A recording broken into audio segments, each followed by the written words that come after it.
What's up, YouTube? We got a video discussion to do today. Today I wanted to talk about one of the things that new players seem to neglect, but could make their lives a lot easier.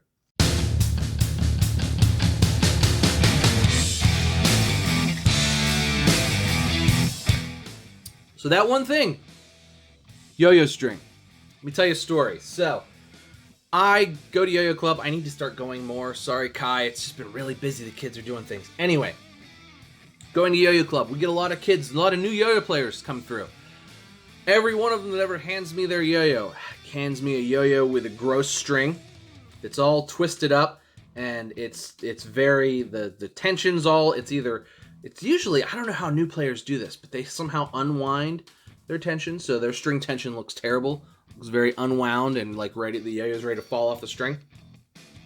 And the string is grimy, it's all yucky, and it's got knots in it. And the first thing I do generally when a new player hands me a yo-yo is like, oh, we gotta fix this string. I take off the old string, we throw it away, I give them a new string, we cut it for them, and that's like the first thing I do. So the first thing that I need to convey to new players is change your strings often. Now, there's a couple ways to do this. You can buy bulk strings like kitty string or what have you, and you can change it every time you play yo-yo. Now, that's not really necessarily the most environmentally friendly way to do it, but you can't really play a yo-yo string forever. And if you're gonna carry your yo-yo around in your pocket, and if your hands are generally sweaty, and you get a lot of knots and things like that, you know, especially at first, maybe bulk string is going to be what's best for you. For bulk string, I would really recommend Monkey Finger Vines. I think that's probably the best bulk string that's available right now. It's a little more expensive than kitty, but I feel like it holds tension a lot better and it lasts longer. So if you don't want to change it every time, you don't have to, but it's cheap enough and it comes in big enough bulk that if you're changing it out every other day or so, you know, it's not that big of a deal. Now, boutique string comes in all kinds of different flavors, and you'll notice if you buy some boutique string, it lasts a lot longer than your standard bulk string.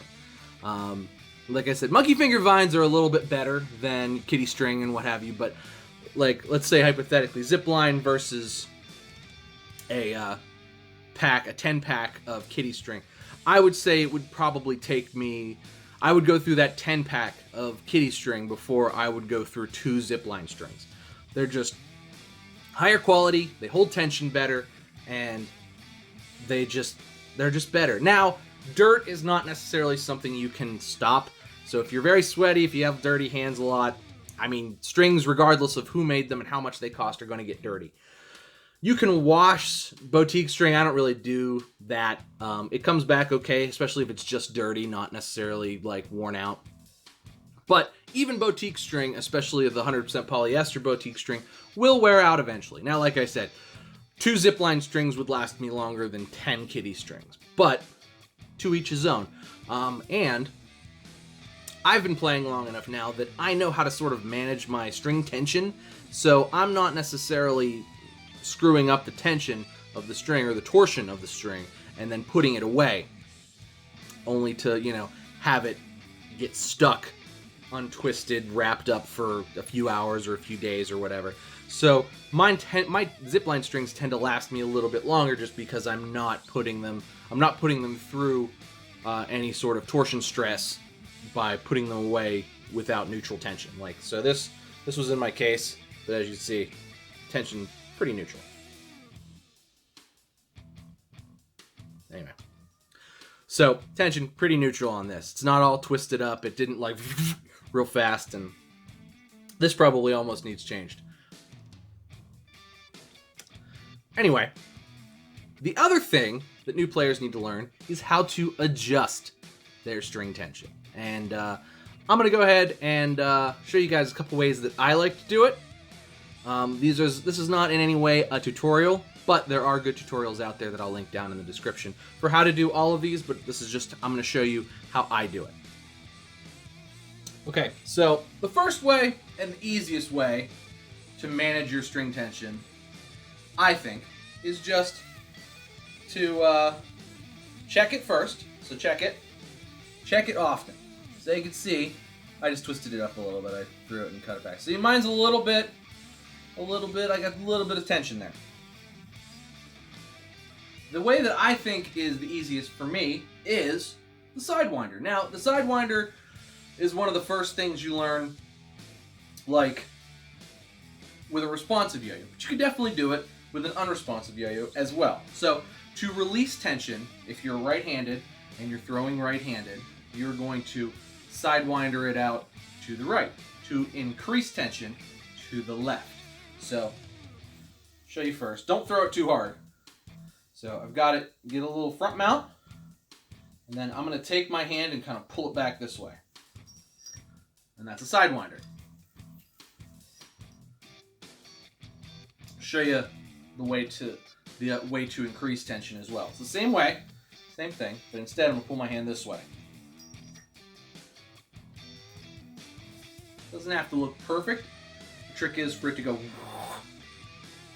Now, the other way to do it, and Dylan actually has a really good tutorial for this, is to put it in a front mount, like this. Take this middle string here, the one that's in the middle, so you got 1, 2, 3, and pull it this way. That'll unwind the tension as well.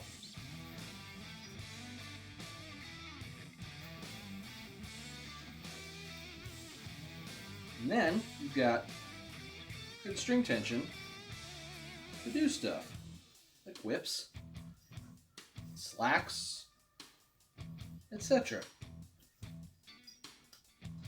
So I kind of messed my tension up a little bit.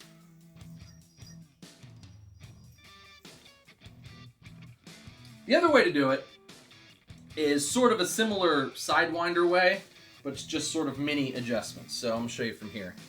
Just kind of pop it and pull the string to the side. So it'll adjust just little bits. And that's like mini adjustments. You pop the string one side or the other from a front throw, and those will just do mini little adjustments. So after those little mini adjustments here and there, I think I tried to keep it pretty good. I've got pretty solid string tension. That's how you adjust your tension. Change your strings often. Change them when they wear out, and make sure you adjust your tension. Now you're going to ask, Tom, how do I know when my string wears out? Well, I'll show you. Okay, so there's a couple places the string is most likely to wear out. It's going to get the most surface traction right by the response pad. So the first place it's going to wear out, and where you might snap it or notice that the tension is all screwed up, notice how my tension looks more yucky down here, is close to the gap of the string, the gap of the yo-yo. You'll start to notice the yo-yo string wearing out right around the response pads. This one's actually starting to wear just a little bit here. Let me take it off. Taking it off the yo-yo is also going to mess up your otherwise perfect tension down there. So you can kind of see here where it was sort of just starting to wear out. Just a little bit right there where it would hit the response. It's just a little bit thinner. It's easier to see with the naked eye, but it kind of came through on the camera. Now this one's fine still. And this is a Zipline string, so it's going to kind of last a long time. It's not too frayed either. But if your string is super frayed and you notice it's starting to wear out, like it's very noticeable down around where the string goes around the bearing, change it. Throw it out, slap a new string on. You won't regret it, I promise you. And your yo-yo will immediately play better. Fresh strings and nice strings just make yo-yos play better. Yeah, you can have the nicest yo-yo in the world, but if you've got a piece of crap string on it that's got knots in it and the tension's all whacked out and it's dirty and gross, it's going to play like crap. And you go, this yo-yo's crappy. It's the string that's crappy, not your yo-yo. So change your strings, maintain your tension. Let me know if you guys have any questions down in the comments. Like I said, I'll link a couple videos to string tension tutorials as well, rather than do my own. But I showed you the ones I like to do, the little adjustments the Dylan way, which is to do the front mount and to pull it to the left if you're a right-handed thrower, and the Sidewinder. I use probably the Sidewinder most often, but all of them are good ways to do it. You can also take it off and just let the yo-yo spin, but you want to do it quick. You want to do it like a pro. I'm not a pro, but anyway. That's going to do it for me today, guys. Thanks for watching. Guys. Make sure you like and subscribe. Cheers to you. I'll see you next time.